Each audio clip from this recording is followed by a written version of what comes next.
ഈ പരിപാടികളുടെ മുഖ്യ സംഘാടകരായ chairman Sri VP Sajeendran XMLA അവറുകളെ, general convener advocate M Liju അവറുകളെ, വേദിയിൽ ഉപവിഷ്ടനായിരിക്കുന്ന പ്രൊഫസർ അഞ്ചേൽ രഘു അവറുകളെ,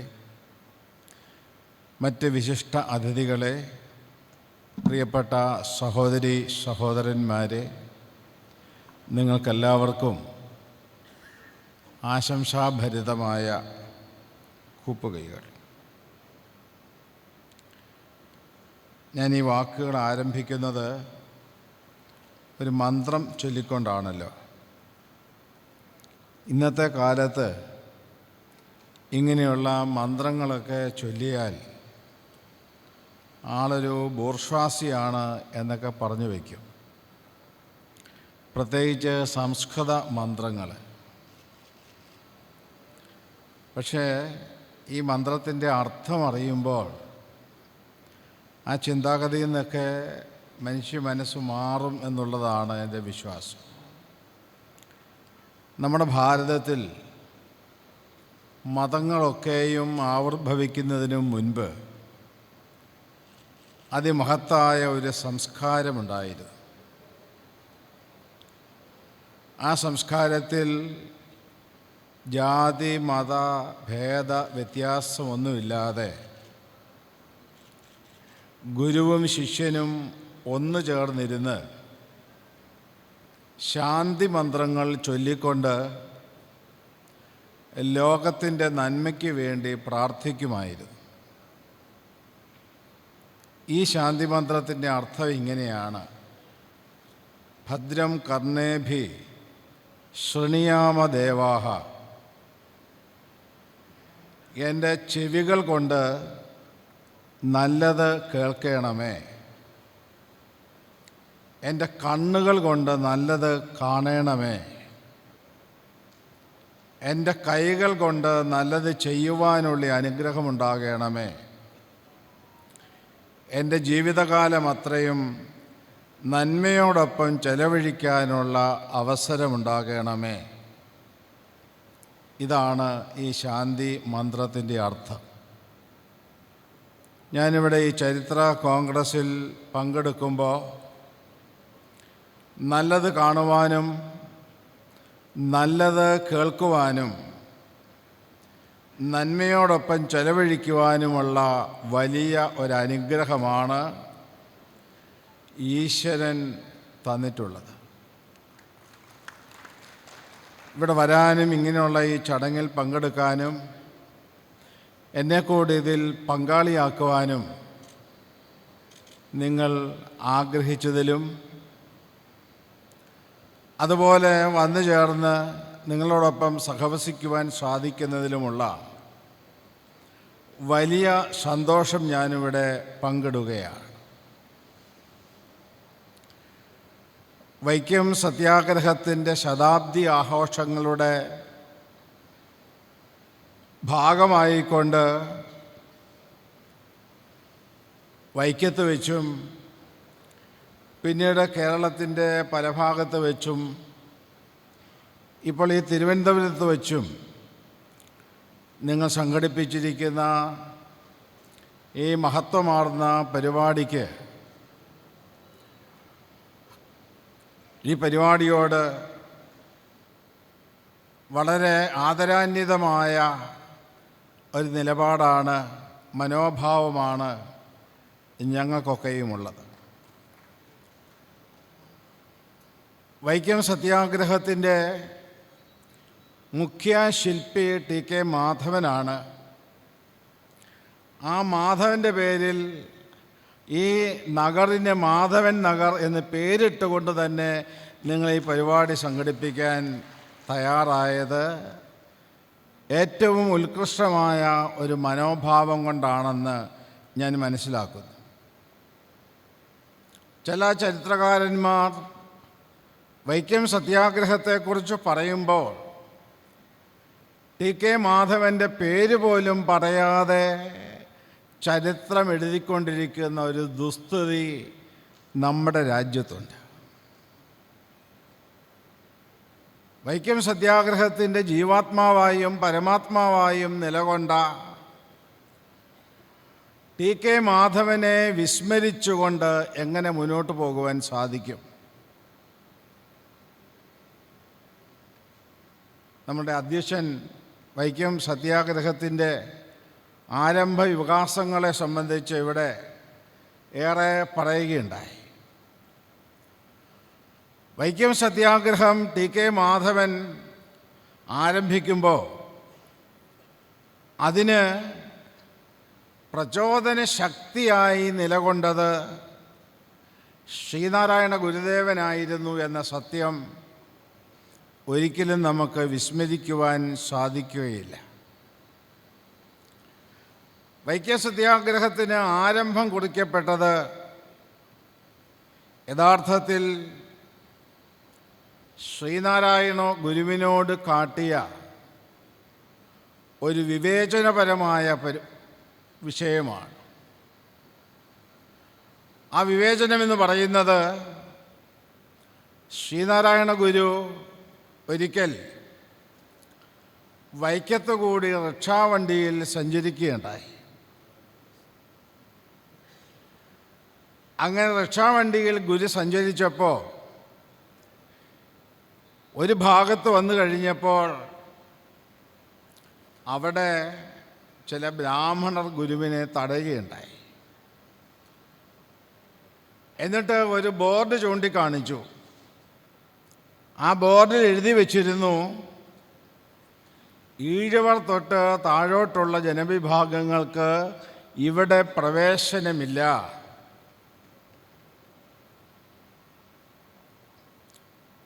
അതുകൊണ്ട് ഗുരുദേവൻ ആ വഴിയിലൂടെ പോകാൻ പാടില്ല എന്ന് ബ്രാഹ്മണർ ശഠിക്കുകയുണ്ടായി. ഗുരുദേവനാകട്ടെ ഇവിടെയും നാം തന്നെ ഒരു നിമിത്തമായി തീർന്നോ എന്നരളി പിൻവാങ്ങുകയാണ് ഉണ്ടായത്. ഈ വർത്തമാനമെന്ന് കേരളത്തിൻ്റെ നാനാഭാഗങ്ങളിലും വ്യാപിച്ചു.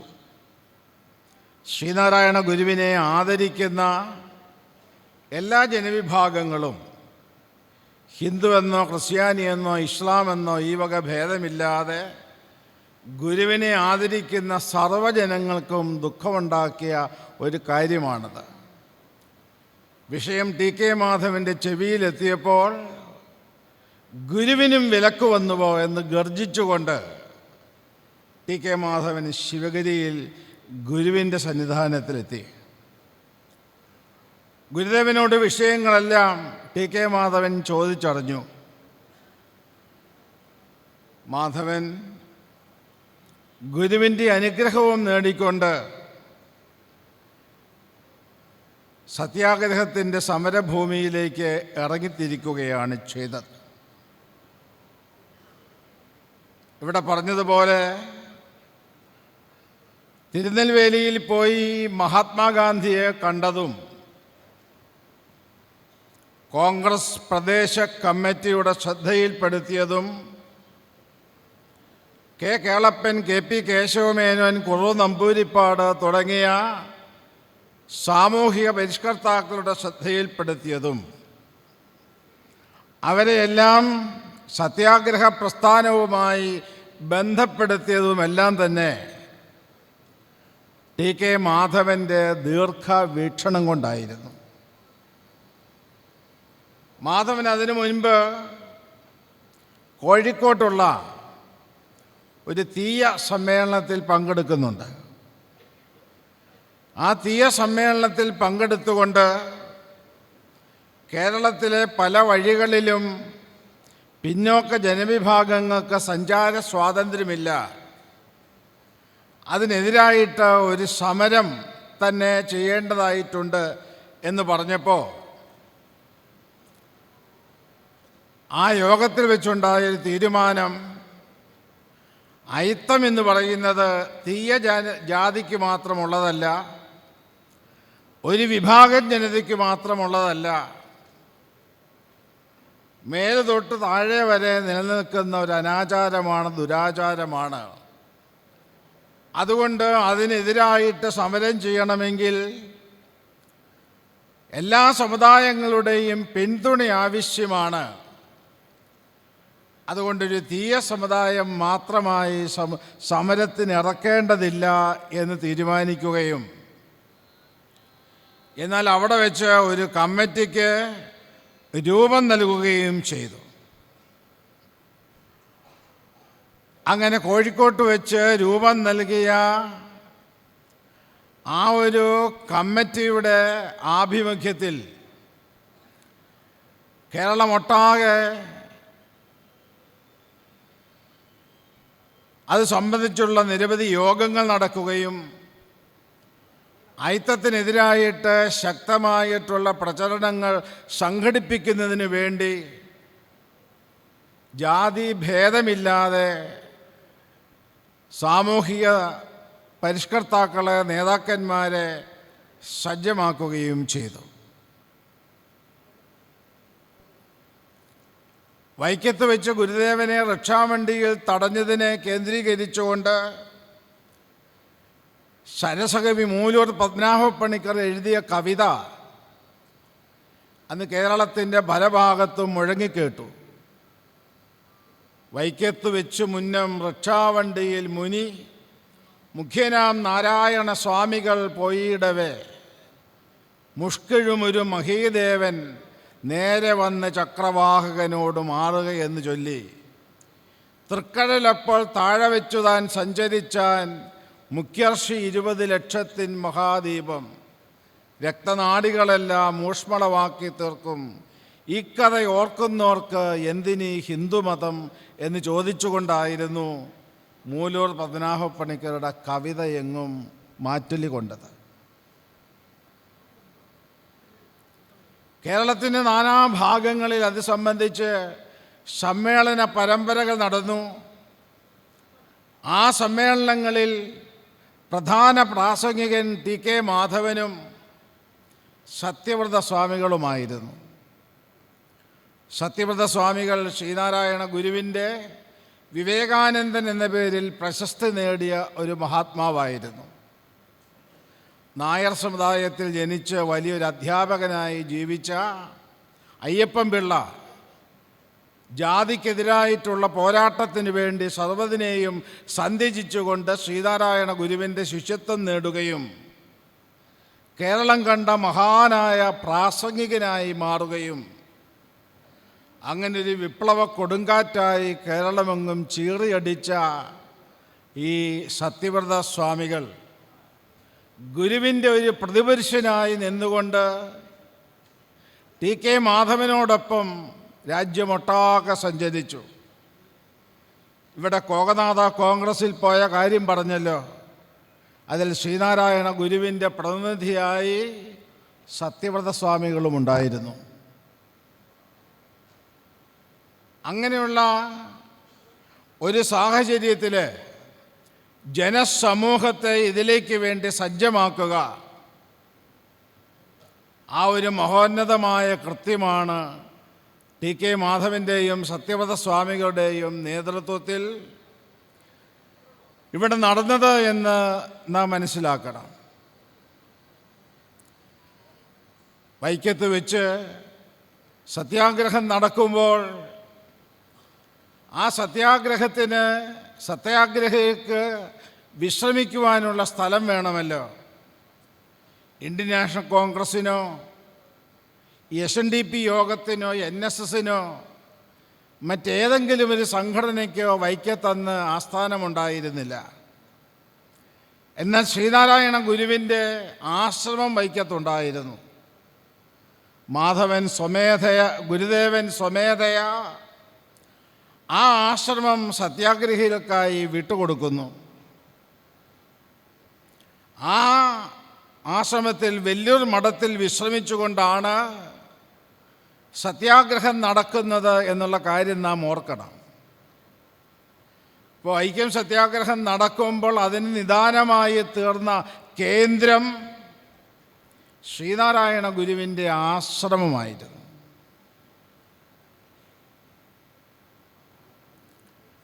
സത്യാഗ്രഹം ആദ്യ ദിവസം നടക്കുമ്പോൾ ഗോവിന്ദ പണിക്കരും ബാഹുലയനും കുഞ്ഞാപ്പയും അവരിലെ രണ്ടുപേരെ തടയുകയും ഗോവിന്ദപ്പണിക്കരെ പോകാൻ അനുവദിക്കുകയും ചെയ്തപ്പോൾ അതൊരു സമരമാർഗമായി മാറി.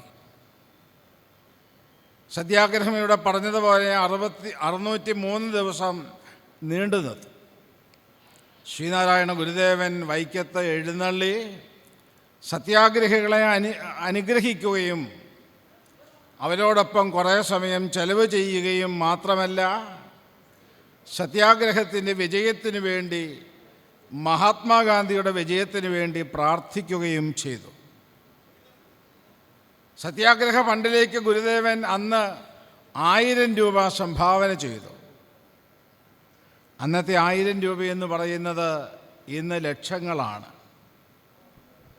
അത്രയും തുക ഗുരുദേവൻ ദാനം ചെയ്തെന്ന് മാത്രമല്ല, സത്യാഗ്രഹത്തിൻ്റെ വിജയത്തിനു വേണ്ടി വർക്കലയിൽ ശിവഗിരിയിൽ ഒരു ഭണ്ഡാരം വയ്ക്കുകയും ഗുരുദേവൻ്റെ ശിഷ്യന്മാർ ആ ഭണ്ഡാരവുമായി വീടാന്തരം കയറിയിറങ്ങി ഫണ്ട് ശേഖരിക്കുകയും ആ ഫണ്ട് വൈക്കത്തെത്തിക്കുകയും ചെയ്യുകയുണ്ടായി. ഗുരുദേവൻ ടി.കെ. മാധവനെയും സത്യവ്രതസ്വാമികളെയും മാത്രമല്ല, ഗുരുദേവൻ്റെ പ്രിയപ്പെട്ട പല ശിഷ്യന്മാരെയും ഇതിലേക്കായി നിയോഗിക്കുന്നുണ്ട്. സി വി കുഞ്ഞിരാമനും SNDP യോഗത്തിൻ്റെ അന്നത്തെ സെക്രട്ടറി ആയിരുന്ന N. കുമാരനും പാണാമ്പള്ളി കൃഷ്ണൻ വൈദ്യരും ആലുംമൂട്ടിൽ ഗോവിന്ദദാസും, ഗോവിന്ദദാസാണ് വൈക്കം സത്യാഗ്രഹ കമ്മിറ്റിയുടെ ഖജാൻജിയായിരുന്നത്. ആലുംമൂട്ടിൽ ഗോവിന്ദദാസും അതുപോലെ സഹോദരൻ അയ്യപ്പനടക്കമുള്ള നിരവധി ശിഷ്യന്മാരെ ഗുരുദേവൻ ഈ വൈക്കം സത്യാഗ്രഹത്തിൻ്റെ വിജയത്തിനു വേണ്ടി നിയോഗിക്കുകയുണ്ടായി. ഈ ഓരോ ശിഷ്യന്മാരും വൈക്കത്ത് വന്ന് ചെയ്ത സേവനങ്ങളുടെ മഹത്വം എത്രയെന്ന് പറയുവാൻ സാധിക്കില്ല. ഇതുകൂടാതെ ഗുരുദേവൻ അവിടുത്തെ സന്യാസി ശിഷ്യന്മാരായ ആയുർവേദത്തിൽ പ്രാവീണ്യമുണ്ടായിരുന്ന ബോധാനന്ദ സ്വാമികൾ, കൃഷ്ണാനന്ദ സ്വാമികൾ, രാമാനന്ദ സ്വാമികൾ തുടങ്ങിയ ശിഷ്യന്മാരെ ആയുർവേദ മരുന്നുമായിട്ട് വൈക്കത്തേക്ക് അയക്കുകയും ആ ശിഷ്യന്മാർ ഈ സത്യാഗ്രഹത്തിൽ പങ്കെടുത്ത് അവശരായിരുന്ന ആളുകളെ ശുശ്രൂഷിക്കുകയും മരുന്ന് നൽകുകയും ചെയ്ത ചരിത്രമുണ്ട്. അങ്ങനെ സത്യാഗ്രഹത്തിൻ്റെ വിജയത്തിന് വേണ്ടി വലിയ ആഭിമുഖ്യം പുലർത്തിയ ഗുരുദേവനെയും വിസ്മരിച്ചുകൊണ്ട് സത്യാഗ്രഹത്തിൻ്റെ ചരിത്രം എഴുതുന്നവർ ധാരാളമുണ്ട്. ഞാനിത് പറയുന്നത് കഴിഞ്ഞ വർഷം വൈക്കം സത്യാഗ്രഹം സംബന്ധിച്ച് ഒരു പത്രത്തിൽ ലേഖനം വന്നു. ഞാൻ ലേഖനം വായിച്ചപ്പോഴുണ്ട് ഗുരുദേവന് അതിൻ്റെ അകത്ത് സ്ഥാനമില്ല, ടി.കെ. മാധവനും സ്ഥാനമില്ല. ചിത്രങ്ങളും കൊടുത്തിട്ടുണ്ട്. ഈ മഹാത്മാക്കളെയൊക്കെ ഒഴിവാക്കി മറ്റു ചില ആളുകൾക്ക് കിരീടമണിയിച്ചുകൊണ്ട് അവരാണ് വൈക്കം സത്യാഗ്രഹത്തിൻ്റെ യഥാർത്ഥ നേതാക്കന്മാരെന്ന് വെളിപ്പെടുത്തിക്കൊണ്ടുള്ള ആ ലേഖനം ഞങ്ങൾ ശിവഗിരി മഠത്തിൽ ചർച്ച ചെയ്തു. അതിനെ തുടർന്ന് വൈക്കം സത്യാഗ്രഹം ആരംഭിച്ചത് മാർച്ച് 30 ആ 30 ഇന്ത്യൻ നാഷണൽ കോൺഗ്രസിൻ്റേതായ സമ്മേളനമുണ്ട്. അതുപോലെ ഗവൺമെൻറ്റിൻ്റെ സമ്മേളനം അടുത്ത ദിവസമുണ്ട്. ശിവഗിരി മഠം എടുത്തൊരു തീരുമാനം, ഈ 2 സമ്മേളനങ്ങൾക്കും മുമ്പ് നമുക്കൊരു സമ്മേളനം വൈക്കത്ത് വെച്ച് നടക്കണം. അങ്ങനെ മാർച്ച് മാസം 30 തലേ ദിവസം മാർച്ച് 29 വൈക്കത്ത് വെച്ച് ഞങ്ങളൊരു സമ്മേളനം നടക്കുകയും ആ സമ്മേളനത്തിൽ വെച്ച് വൈക്കം സത്യാഗ്രഹത്തിൻ്റെ യഥാർത്ഥ ആരാണ് എന്ന അർത്ഥശങ്കയ്ക്കിടവില്ലാത്ത രീതിയിൽ ഞങ്ങൾ പ്രഖ്യാപിക്കുകയും ചെയ്തപ്പോൾ പലരുടെയും കണ്ണു തുറക്കുകയും ഇതാണല്ലോ യഥാർത്ഥമായ ചരിത്രമെന്ന് മനസ്സിലാക്കി അത് അംഗീകരിക്കുകയും ചെയ്തു എന്ന് പറയുന്നതിൽ എനിക്ക് വലിയ സന്തോഷമുണ്ട്. ചരിത്രത്തെ വക്രീകരിക്കുവാൻ പാടില്ല, ചരിത്രത്തെ അന്യഥാകരിക്കുവാൻ പാടില്ല. ചരിത്ര സത്യം അങ്ങനെ തന്നെ നിലകൊള്ളണം. ഇവിടെ ഈ കോൺഗ്രസ് ചരിത്ര സത്യത്തെ അംഗീകരിച്ചു. അതിൻ്റെ ഭാഗമായിട്ടാണ് TK മാധവൻ എന്നുള്ള പേരോടുകൂടി തന്നെ ഈ സമ്മേളന നഗരിക്ക് പേരിട്ട് നിങ്ങൾ നടത്തിയത്. ഇത് ഏറെ സന്തോഷാവഹമായിട്ടുള്ള ഒരു കാര്യമാണ്. സത്യാഗ്രഹം പര്യവസാനിക്കുന്നത് ഗാന്ധി പിറ്റ് ചർച്ചയോടുകൂടിയാണ്. അന്ന് പിറ്റ് സാഹിബ് പോലീസ് ഇൻസ്പെക്ടർ അദ്ദേഹവും മഹാത്മാഗാന്ധിയും തമ്മിൽ ഗുരുദേവൻ്റെ ആലുവ അദ്വൈതാശ്രമത്തിൽ വെച്ച് സുദീർഘമായ ചർച്ച നടന്നു. ആ ചർച്ചയുടെ വെളിച്ചത്തിലാണ് സത്യാഗ്രഹത്തിൻ്റെ പരിസമാപ്തി. വൈക്കം സത്യാഗ്രഹം വിജയിച്ചുവോ അഥവാ പരാജയപ്പെട്ടുവോ ഇന്നും അതൊരു ചർച്ചാ വിഷയമാണ്.